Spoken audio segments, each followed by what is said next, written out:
Enough is enough!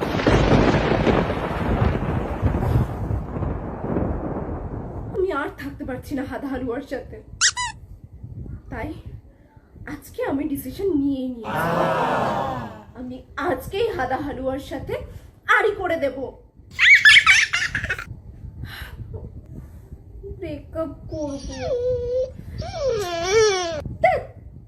কথাটা বলবো কি করে?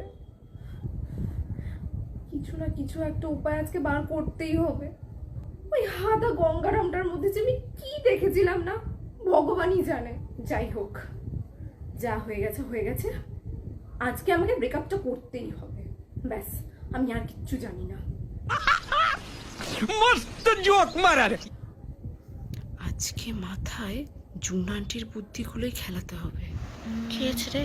কিছু না বলেই ঘোস্ট করে দিই। হারপিক খেয়ে নেবে না তো?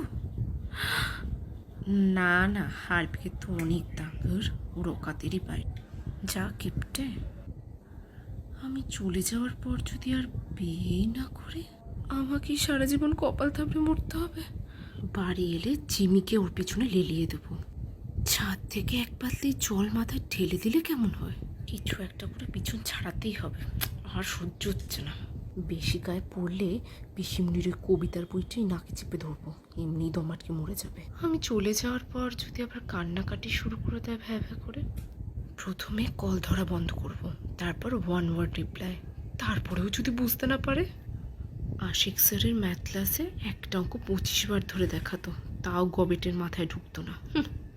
আরে আমার আবার আশিক স্যারের কথা মনে পড়ে গেল। মার্কাটারি দেখতেছিলাম আইরে আশিক স্যার। আশিক সোনা,